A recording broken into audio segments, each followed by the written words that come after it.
Well, at the end of our last video on the local operations here at Stevens, New Mexico, we had returned to the yard with 6 rail cars that were picked up at the local industries and were returned here to the yard in Stevens, New Mexico.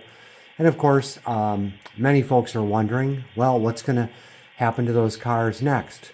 So in this video, we're going to show how we cut those cars out in the yard and get them ready for shipping to their next destinations.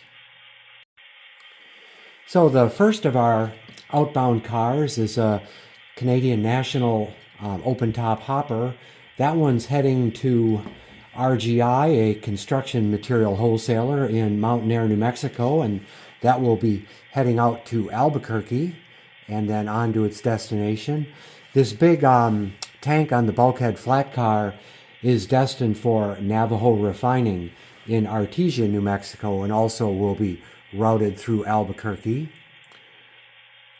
The BNSF covered hopper next in line is headed empty back to Smart Sand in Tomah, Wisconsin, a company that basically comes up with fracking sand for the oil industry.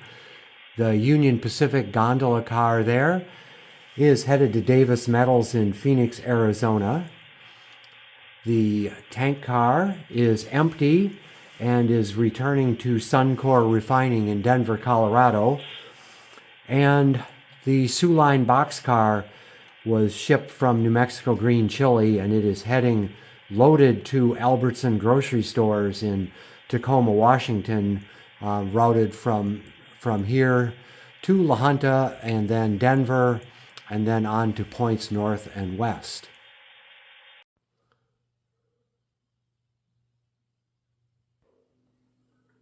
Our yard crew heads on over to the fueling stand and picks up their trusty GP38 locomotive. Very useful for working in the yard. Still painted in its original Santa Fe colors, even though it's now part of the BNSF railroad.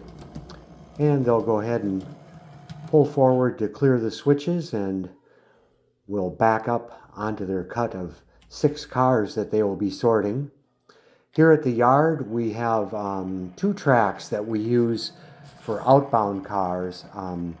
Track number 3 is used for the cars that will be heading east from here, and track number 4 will be used for cars that are heading west. So we'll pick up that cut of cars and head all the way forward to clear the switches again. In my model railroad, it's not quite so large that in order to drill the yard with any real number of cars, in this case 6, the engine at the front will end up having to pull out slightly onto the main line in order to have the last car, the Sioux Line in this case, clear the final switch that's needed.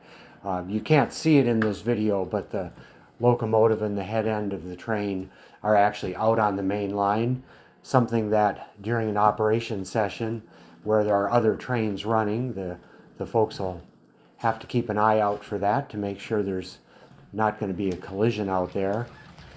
So with the switches lined for track number 3, the train goes into reverse. There we've got that Sioux Line boxcar full of canned New Mexico green chilies, and the tank car that's headed off to Denver going back onto track number 3. And we'll shove back pretty much towards the end. And we'll go ahead and cut those 2 cars off at this point. And the locomotive with the remaining cars will pull forward just far enough to clear the switch.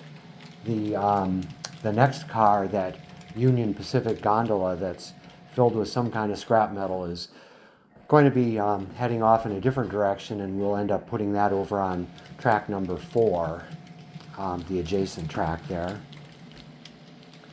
As you can see, we kind of operate fairly slowly in the yard. The switches in the yard are a little bit tighter radius than those out on the main line, so they're appropriate for slower speed travel but not high speed travel.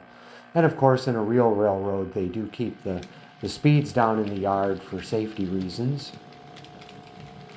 Now pulling up, we'll get ready to put some cars onto the adjacent track.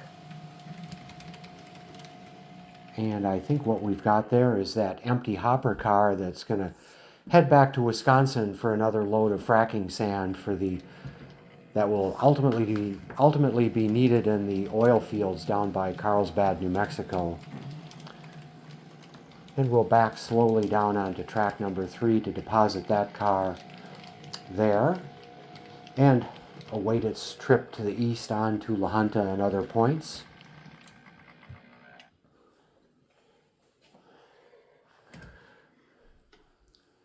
Now our little operation of drilling the yard, as we call it, will come to a close fairly soon. We've got the big tank for a purpose that I have no idea what it is, but it's heading down to Navajo Refining in Artesia. They must have something important to do with that down there.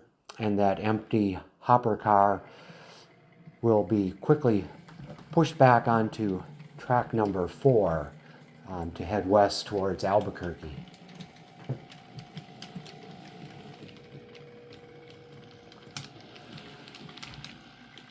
And we'll push that back there and couple onto the gondola that's already there waiting for us and push those cars back just a little bit further down the siding. And with their work for the day done, our crew is going to take their trusty GP38 back over and park it on the locomotive ready track to await its next assignment. Meanwhile, we have a little paperwork to do.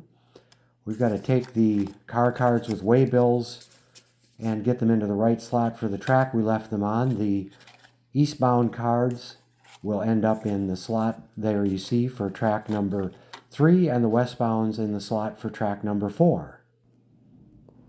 Well, I hope you found this video thoroughly fascinating, and you'll look forward to the next video, which will cover the arrival and departure of through freight trains as they drop off and pick up cars here in Stevens, New Mexico.